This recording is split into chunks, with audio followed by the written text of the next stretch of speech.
Hello আমার অষ্টম ও দশম শ্রেণীর ভাই বোনেরা, আগের ভিডিওতে আমি বায়ুচাপ বলয়ের বেসিক কনসেপ্টটা বা বেসিক ধারণাটা আলোচনা করেছিলাম এবং তার সাথে এই ছবিটা আঁকার নিয়মটা দেখিয়েছিলাম। তো আজকে আমি আলোচনা করব নিরক্ষীয় নিম্নচাপ বলয় সৃষ্টির কারণ। তাহলে দেখো, তোমরা ভিডিওটা দেখতে থাকো। নিরক্ষীয় নিম্নচাপ বলয় যেটা ঠিক পৃথিবীর মাঝ বরাবর অবস্থান করছে, তাহলে সংজ্ঞাটা কি হবে?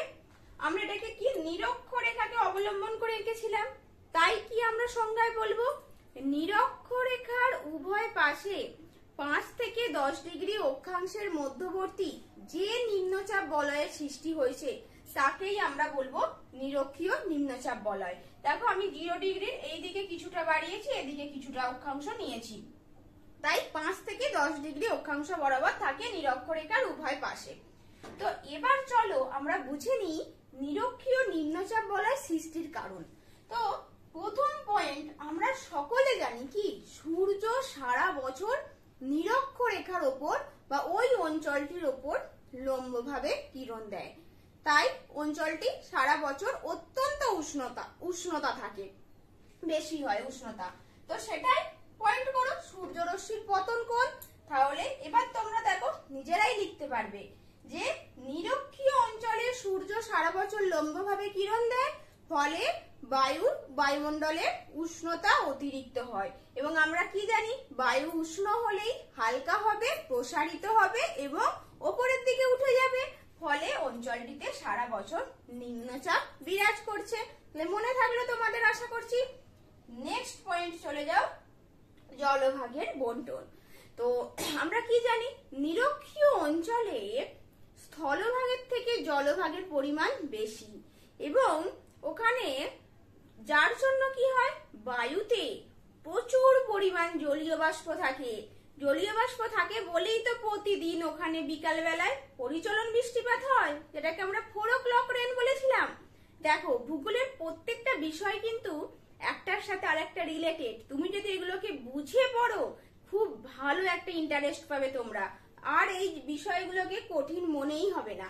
তাহলে আমরা কি দেখলাম, নিরক্ষীয় অঞ্চলে জলভাগ বেশি, জলভাগ বেশি হওয়ার জন্যই এখানে বাতাসে জলীয় বাষ্পের পরিমাণ বেশি। আর আমরা আগেই পড়েছিলাম মেঘ বৃষ্টি সৃষ্টি পড়ার সময় যে জলীয় বাষ্পপূর্ণ বাতাস সাধারণ বায়ু অপেক্ষা অনেক হালকা হয়, তাই এখানে হালকা হচ্ছে এবং সেখানে তাই নিম্নচাপ সৃষ্টি হয়েছে, সিম্পল। তারপর হচ্ছে পৃথিবীর আবর্তন গতি। আমরা কি জানি, নিরক্ষীয় অঞ্চলে পৃথিবীর আবর্তন বেগ সব থেকে বেশি, সর্বাধিক হয় নিরক্ষীয় অঞ্চলে পৃথিবীর আবর্তন বেগ, এবং সেখান থেকে আস্তে আস্তে 2 মেরুর দিকে কমতে থাকে। এবং এই সর্বাধিক আবর্তন বেগ হওয়ার কারণে এখানকার বায়ু 2 দিকে ছিটকে যায়। আমি কিন্তু এই যে লাল কালি দিয়ে যে বায়ুগুলো এঁকেছি এগুলো কিন্তু আলাদা, এগুলো নিয়ত বায়ু প্রবাহ, এগুলোর ভিডিও পরবর্তীতে পাবে। আগে এখন শুধু এই বায়ুচাপ বলয়গুলো তোমরা বুঝে নাও। তাহলে এই নিরক্ষীয় অঞ্চলে পৃথিবীর আবর্তন বেগ সর্বাধিক হওয়ায় বায়ু উভয় দিকে ছিটকে যায়, যার জন্য এই অঞ্চলটিতে নিম্নচাপ বলয় সৃষ্টি হয়েছে। তাহলে ব্যাস হয়ে গেল, আর কোনো জটিলতা নেই। জাস্ট 3টে পয়েন্ট মনে রাখো, যেগুলো তোমরা অলরেডি সকলে জানো, শুধু সেগুলোকে একটু সাজিয়ে লিখতে হবে। তো এই 3টে কারণের জন্যই নিরক্ষীয় নিম্নচাপ বলয় সৃষ্টি হয়েছে। এবার আমরা এই নিরক্ষীয় নিম্নচাপ বলয়ে আর 2টো টপিক আছে যেগুলো পরীক্ষায় খুব আসে। একটা হচ্ছে ডোলড্রামস বা শান্ত বলয় কি, আর একটা হচ্ছে আইটিসি-জেড কি। তো তোমরা দেখো, ওই দুটো আমি বুঝিয়ে দিচ্ছি। তো প্রথমে তোমাদের সাথে আলোচনা করছি শান্ত বলয় বা ডোলড্রামস। আমি শান্ত বলয় লিখলাম, এটা কি?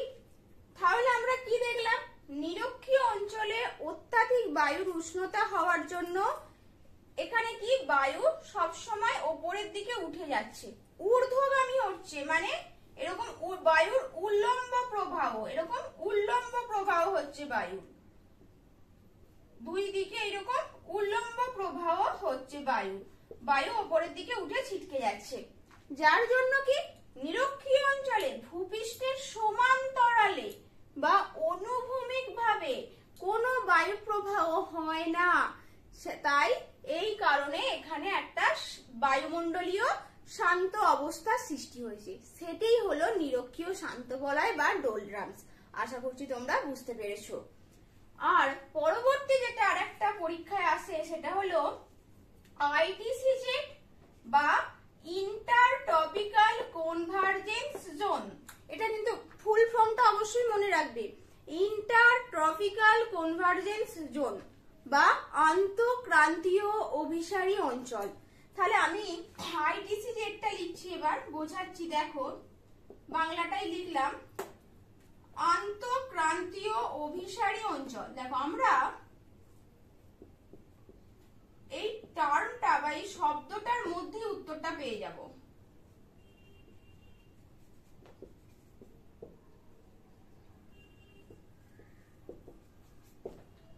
ইংলিশে ফুল ফর্মটা কিন্তু অবশ্যই পড়ো তোমরা বই থেকে, আমি শুধু বোঝানোর জন্য এই বাংলা শব্দটা লিখলাম। আন্তঃক্রান্তীয় অভিসারী অঞ্চল, ভালো করে দেখো অভিসারী কথাটা আমরা কোথায় পেয়েছিলাম? আগে পাত সীমানা অঞ্চলে, যেখানে অভিসারী পাত সীমানাতে দুটো পাত পরস্পরকে সংঘর্ষ করছিল। অভিসারী কথাটার মানেই সেটা, দুটো পাত সেখানে ছিল। পাত সীমানা বলে, অভিসারী পাত সীমানা বলে দুটো পাত পরস্পরকে সংঘর্ষ করবে। এখানে অভিসারী অঞ্চল নিরক্ষীয় অঞ্চলের ক্ষেত্রে এখানে দুটো পাত না, এখানে দুই প্রকার বায়ু প্রবাহ পরস্পরের সঙ্গে সংঘর্ষ করবে। সেই দুই প্রকার বায়ু প্রবাহ কি? এই দেখো এখানে এঁকেছি, এটা হলো উত্তর পূর্ব আয়ন বায়ু আর এটা দক্ষিণ পূর্ব আয়ন বায়ু। এই নিয়ত বায়ুগুলোর আমি পরবর্তীতে ডিটেলস বোঝাবো, এখন শুধু বলছি এই উত্তর পূর্ব আয়ন বায়ু এবং দক্ষিণ পূর্ব আয়ন বায়ু যেগুলো ক্রান্তীয় আন্তঃক্রান্তীয়, এই দেখো উত্তর পূর্ব আয়ন বায়ু আসছে কর্কটীয় উচ্চচাপ বলয় থেকে, আর মকরীয় উচ্চচাপ বলয় থেকে যাচ্ছে দক্ষিণ পূর্ব আয়ন বায়ু। কারণ আমরা সবসময় কি জানি, বায়ু উচ্চচাপ থেকে নিম্ন চাপের দিকে আসবে, তাই এখানেও সেই নিয়মই ফলো করছে। তাই এই দুই প্রকার বায়ু প্রবাহ এসে নিরক্ষীয় অঞ্চলে একে অপরের সাথে সংঘর্ষ করে এবং সংঘর্ষ করে ওরা উপরের দিকে ঊর্ধ্বগামী হয়ে যায়।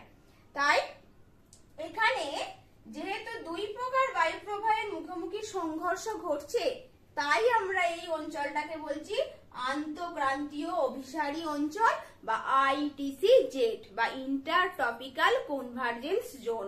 আশা করছি তোমরা আর এই দুটো গুলিয়ে ফেলবে না।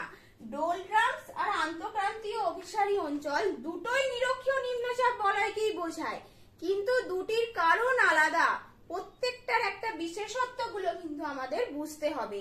তো আশা করছি এই ভিডিওটি দেখার পর তোমাদের আর কোনো বুঝতে অসুবিধা হচ্ছে না। তো যদি আমার এই ভিডিওটি ভালো লাগে অবশ্যই একটা লাইক করে দিও এবং আমার চ্যানেলটিকে সাবস্ক্রাইব করে রেখো এই রকম ভূগোলের আরো যদি ভিডিও পেতে চাও।